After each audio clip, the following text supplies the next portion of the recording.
Hey, so I'm back, guys, and here I am in my usual tank top. Well, it's very hot here in Malaysia, so you gotta wear something cooling. So here I am. I'm doing a revenge trade. Well, it's kind of revenge trade, but let's take a look at it. Right? Who knows what will happen to this trade? But let me just go through the little analysis. So usually after the first um, ICT entry, and if you were to miss it, um, you sometimes do get another chance for it, right? And especially when you see a fast run up here, you see price going up and without any stops, and then you see well, this is a sell right on this buy. So actually there's an order block here according to well, ICT teaching. So how strong or how much buying pressure in this order block is unknown until you take the trade and until you see what happens to price. So anyway, price went up, price came back down here to this order block, and if you were to put another fib here, so usually you try to take a trade somewhere in this region between the OTE and the 79 and the 62, right? So I had two small trades I took here. So this is I entered here.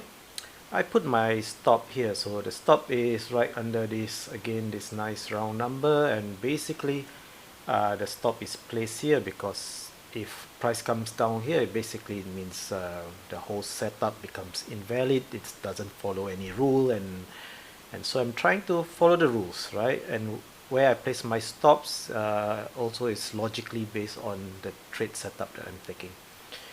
So at the moment, well, of course, I'm well, just a little bit in the money, but so far we did have a reaction from this order block. So whatever ICT teaches is not total bullshit. It has truth in it.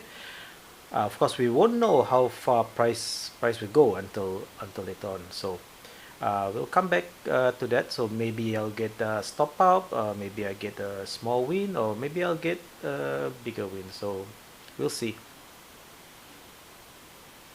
Hey, so I'm back to finish off the analysis of this trade today on EURUSD. So earlier today I told you that I took a trade here and I put my stops right down here based on my analysis. I was expecting a move up, right? So what happened is, I guess all the traders in London decided to go for lunch, and they did a chop. Well, actually they're accumulating around here, right? So I saw this and I knew that, all right, accumulation is happening. It's either going to move all the way down or it's going to go all the way up. So what did I do? I did something that's always my problem. So this is what I did. My big mistake. Moving stops and moving it too tight. So I'm always doing this, right? And this always gets me out of a good trade. And voila, as you see, price went up all the way. So once again, I've moved my stops, and I did not get the trade that I wanted, although my analysis earlier on, if you've seen my video, was exactly correct. So there you go, guys. Don't move your stops. Don't be a coward. Just take your trade. It was just a small risk. Alright, that's all.